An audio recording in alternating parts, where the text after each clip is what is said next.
बौखला गया है ट्रंप पूरी तरह से। मैंने पिछले अपडेट में बताया था कि नेटो ने 2004 के बाद पहली बार अपनी पूरी की पूरी फौज निकाल ली भाई साहब इराक से। तो ये जानते ही देखते ही पूरी तरह से पागल हो गया डोनाल्ड ट्रंप और बौखला कर कहने लगा कि ये डरपोक है, कॉवर्ड, ये डरपोक हैं, ये नेटो अमेरिका के बिना कुछ नहीं है। भाई साहब कोसने लगा नेटो को औरतों की तरह। आपके सामने बयान लगा रहा हूं, कहता है नेटो अमेरिका के बिना सिर्फ एक कागज का शेर है। कहता है कि नेटो ईरान को रोकने के लिए जंग में उतरना नहीं चाहते हैं, लेकिन हम मिलिट्री में जीत गए हैं, लेकिन अभी भी थोड़ा सा खतरा है। वो कंप्लेन कर रहे हैं नेटो वाले और दूसरे देश के तेल के दाम बढ़ गए हैं, लेकिन वो स्ट्रेट ऑफ हॉर्मूज खुलवाने में मदद नहीं करना चाहते। दोस्तों, इसने बौखलाहट में कहा कि तेल के दाम कम करने के लिए सेना की ताकत थोड़ी सी इस्तेमाल करनी होगी, रास्ता खुल जाएगा, लेकिन वो रिस्क लेना नहीं चाहते, वो आगे नहीं आ रहे हैं, डरपोक हैं। हमेशा अमेरिका को ही आगे जाना पड़ता है और ये बात हम हमेशा याद रखेंगे। डोनाल्ड ट्रंप ने नेटो के साथ साथ तमाम देशों को धमका दिया। ये बेचारा 5 दिन से बौखलाया हुआ है कि मदद को आओ, मदद को आओ, आओ हमारे साथ, फौज उतारो। और सारे देश एक एक करके मना किए इसे कि भाई साहब जंग तुमने शुरू की थी, हमसे पूछा था क्या?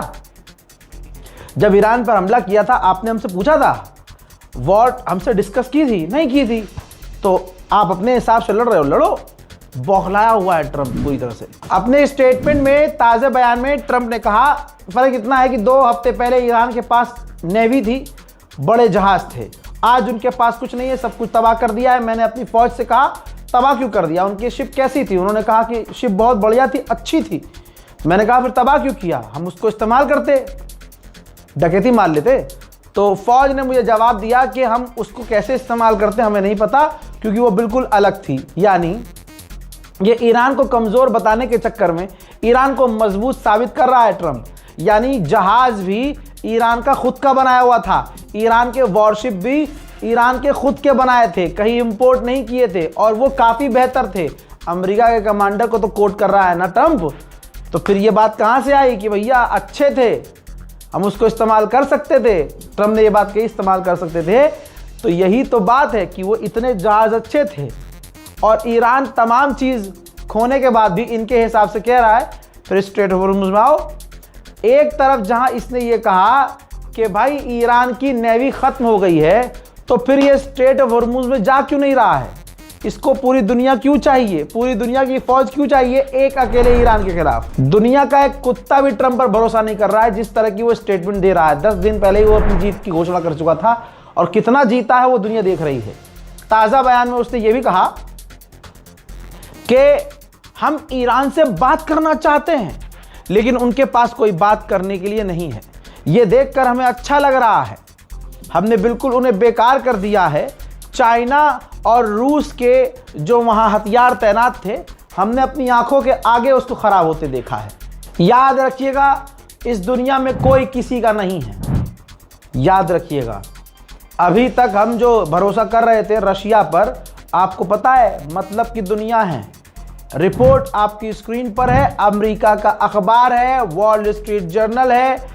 2 हफ्ते पहले मियामी में अमेरिका में रूस की मीटिंग हुई थी अमेरिकी ऑफिशियल से, और उस मीटिंग में रशिया ने कबूल किया था कि हम ईरान की इंटेलिजेंस की मदद कर रहे हैं और बता रहे हैं कि अमेरिका की फौज किधर किधर कहाँ कहाँ है। हम दे रहे हैं सारी जानकारी, और ये जानकारी हम देना बंद कर देंगे अगर अमेरिका यूक्रेन को मदद देना बंद कर देगा। अल्लाह अकबर।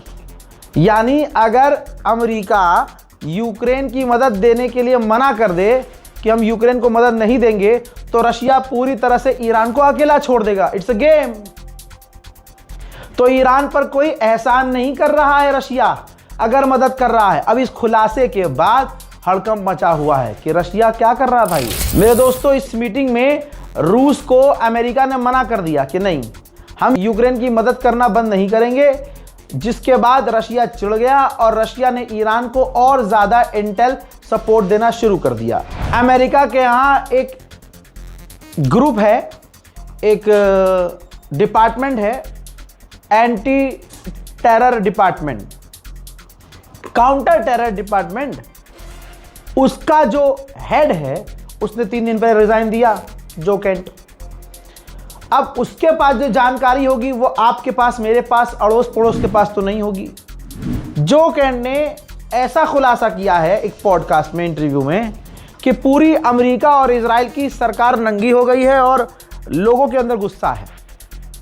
भाई इन्होंने कहा, जो केंट ने, जो अभी तक अमेरिका के टॉप ऑफिशियल थे, इन्होंने कहा कि अमेरिका और इजराइल, बल्कि अमेरिका बहुत पैसा खर्च कर रहा है, प्रॉक्सीज को पैसा दे रहा है, जैसे अल-कायदा, IS और दूसरे आतंकी संगठन सीरिया में, इराक में और अलग अलग जगह।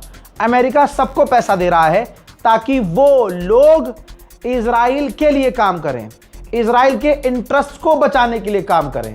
हजरात मोहतरम, कोई एक परत तो रह जाती।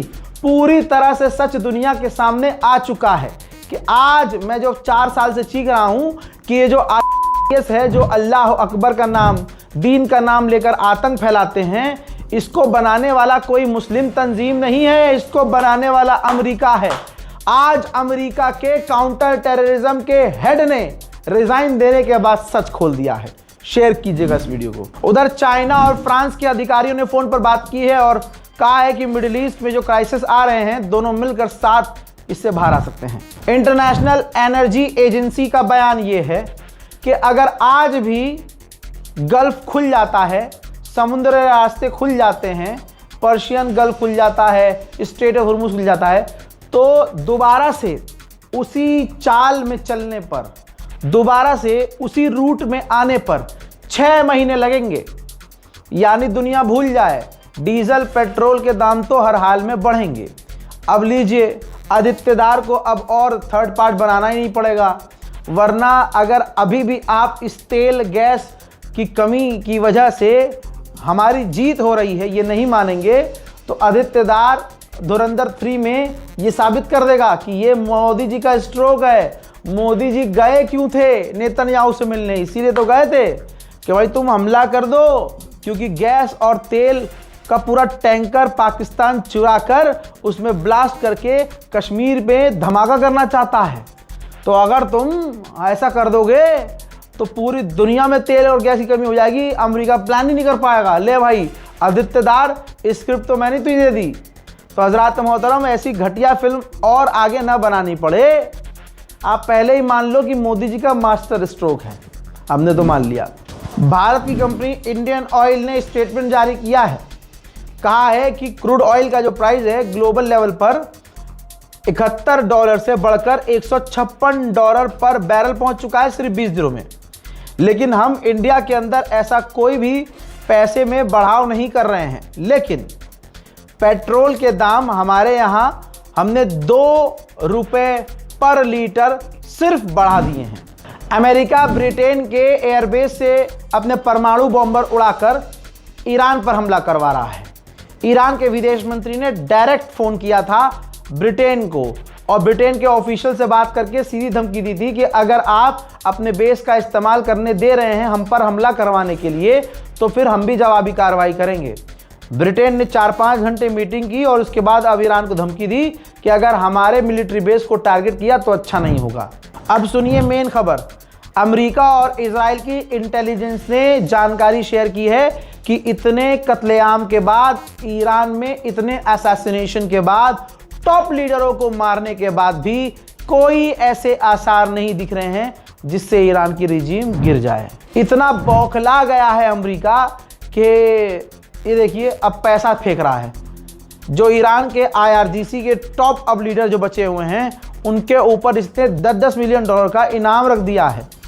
बताइए, जो टॉप के कमांडर जिन पर इसने इनाम रखा है वो ईरान के अंदर खुले में घूमते हैं, न बंकर में जाते हैं, न टाइट सिक्योरिटी में रहते हैं और उसे लग रहा है पैसे के लिए कोई ईरानी इनको जानकारी दे देगा। वाह भाई वाह। IRGC के टॉप कमांडरों में एक कमांडर है जिनका नाम है इस्माइल कानी। बयान उनका इसमें इस पूरी जंग में पहली बार आया है। उन्होंने कहा है कि हमारा सिस्टम इतना मजबूत है कि हर सिस्टम अपने आप काम कर रहा है, कहाँ हमला करना है, कैसे करना है, किसको टारगेट करना है, अब क्या करना है, ये सब कुछ ऑटोमेटिकली कोऑर्डिनेट हो रहा है और ये चलता रहेगा। ईरान ने कंफर्म किया है कि कर्ग आइलैंड पर सब कुछ ठीक है और सब कुछ नॉर्मल चल रहा है। लेकिन अमेरिका कुछ और कह रहा है। अमेरिका कह रहा है कि हम इतने कैपेबल हैं, हमारी फौज इतनी कैपेबल है कि हम जब चाहे ईरान के कर्ग आइलैंड पर कब्जा कर सकते हैं। फिलहाल के इस रिपोर्ट में इतना ही। इस रिपोर्ट को शेयर कीजिएगा, शैतानों से दूर रहिएगा, फितनागरों से दूर रहिएगा, कौम में फसाद डालने वालों से, अपनों की टांग खींचने वालों से दूर रहिएगा। जय हिंद।